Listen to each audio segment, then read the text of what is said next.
नमस्कार दोस्तों, आज के इस वीडियो में हम बीए प्रोग्राम फर्स्ट सेमेस्टर के प्रिंसिपल ऑफ मैक्रो इकोनॉमिक्स मतलब कि इकोनॉमिक्स जो सब्जेक्ट है उसका क्वेश्चन पेपर के बारे में बात करेंगे। इसमें हम जानेंगे किस प्रकार से क्वेश्चंस आते हैं और उनको हैंडल कैसे किया जाता है। इन क्वेश्चंस में मैं ये नहीं कहूँगा कि ये क्वेश्चंस इंपॉर्टेंट है, तो कृपया अगर अपना कंसेप्ट हमेशा क्लियर करके रखा करें इकोनॉमिक्स में, क्योंकि कब कौन सा क्वेश्चन पूछ लिया जाता है ये कहना थोड़ा मुश्किल होता है।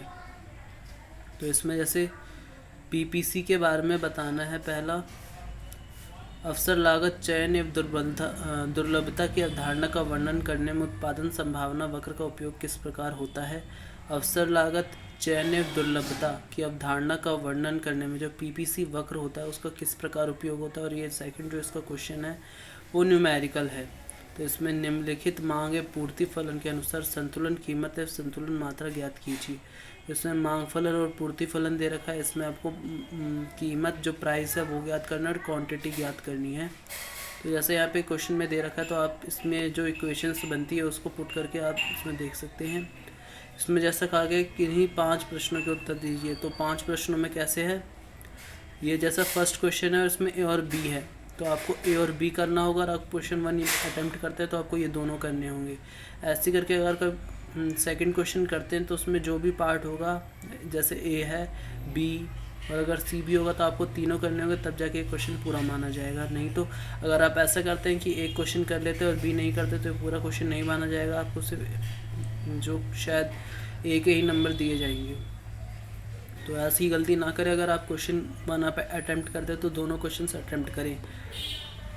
अब क्वेश्चन नंबर 2 है, इसमें आप इंग्लिश में भी पढ़ सकते हैं अगर आपको हिंदी में समझ ना आए तो।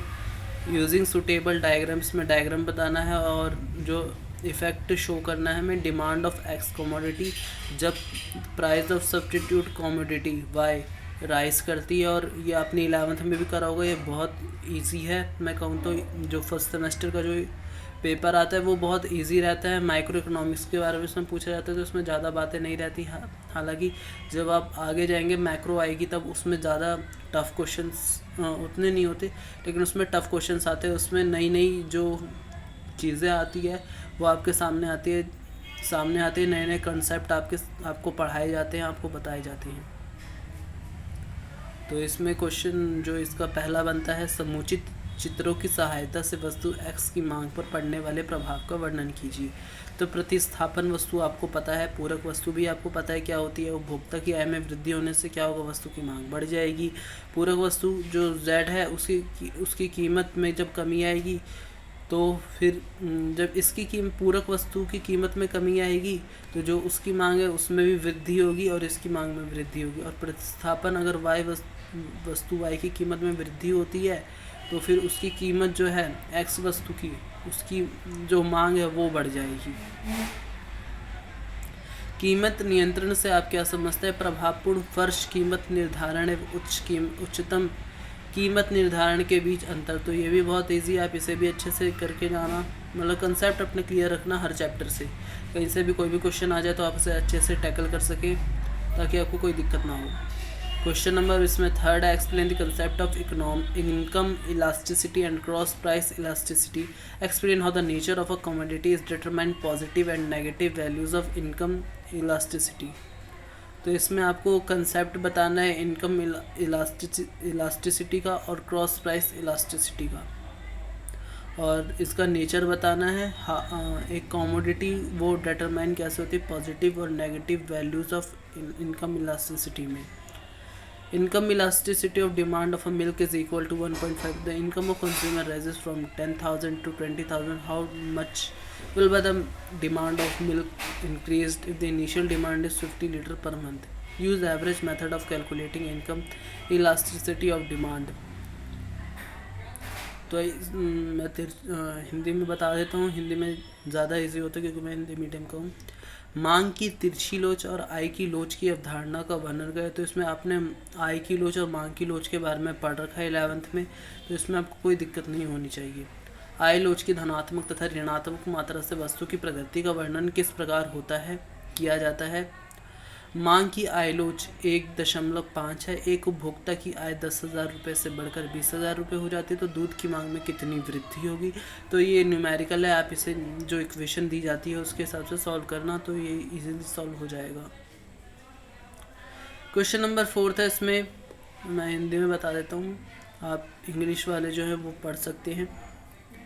एक घटिया वस्तु जो एक्स है उसकी कीमत में कमी होती है। तटस्थता वक्र विश्लेषण एवं समूची चित्र की सहायता से आय प्रभाव व प्रतिस्थापन प्रभाव का प्रयोग कीमत प्रभाव होता है, वर्णन कीजिए। कीमत उपभोग वक्र की सहायता से एक गिफन वस्तु की मांग का निरूपण कीजिए। तो आपको इसमें गिफन वस्तु के बारे में बताना है और घटिया वस्तु की कीमत में कमी हो जाती है तो उससे तटस्थता वक्र विश्लेषण और समुचित चित्र की सहायता से आय प्रभाव और प्रतिस्थापन प्रभाव का योग कीमत प्रभाव होता है, वर्णन करना है आपको इसमें। अब मैं जल्दी बोल रहा हूँ लेकिन आप इसे आराम से लिखकर बोल सकते हैं, इजली कर सकते हैं आप इसे हैंडल। अब इसमें क्वेश्चन नंबर 5 है, उत्पादन की 3 अवस्थाएं कौन सी हैं? एक फर्म को क्यों द्वितीय अवस्था में उत्पादन करना चाहिए? समुचित चित्रों की सहायता से औसत लागत, औसत स्थिर लागत, औसत परिवर्तनशील लागत और सीमांत लागत में संबंध का विश्लेषण कीजिए। तो आपको जो इसमें AP और बाकी के जो AFP होते हैं, औसत स्थिर लागत, औसत परिवर्तनशील लागत, इसके बारे में आपने पढ़ रखा होगा 11th में कि किस प्रकार से किसके कम होने पर कौन सा ज़्यादा हो जाता है और किसके गिरने पर कौन सा स्थिर हो जाता है, इसके बारे में आपने पढ़ा होगा। और उत्पादन की जो 3 अवस्थाएं होती है उसके बारे में भी आपने पढ़ा होगा। क्वेश्चन नंबर 6 है, इसमें एक पूर्ण प्रतियोगी फर्म का अल्पकालीन संतुलन स्थितियों के वर्णन कीजिए। यदि हानि हो रही हो तो क्या एक फर्म उत्पादन अवश्य ही बंद कर देगी? तो ये आपको स्थितियां दे दी जाती है और इसमें आपको बताना पड़ता है। जैसे इसमें क्वेश्चन दे रखा है वैसे ही क्वेश्चंस आते हैं, मतलब कि इसी टाइप के क्वेश्चंस आते हैं, आपको इसी टाइप से कंसेप्ट ही डायरेक्ट पूछ लिया जाएगा। स्थितियां दीजिए, अगर पूछा जाए कि इस स्थिति में आप क्या करेंगे या क्या किया जाएगा ऐसी स्थिति में। जैसे यहाँ पे दे रखा है, एक पूर्ण प्रतियोगी फर्म के पूर्ति वक्र का निरूपण किस प्रकार होता है, तो इस कंसेप्ट को भी आपको बता रखा होगा, तो यह भी आप देख सकते हैं। अब ये क्वेश्चन नंबर 7 है, तो TC और TR वाला और आउटपुट वाला, तो आप इसे कर सकते हैं। मतलब 5 क्वेश्चन करने, तो आप इसमें देख सकते हैं आपके लिए कौन सा इजी है।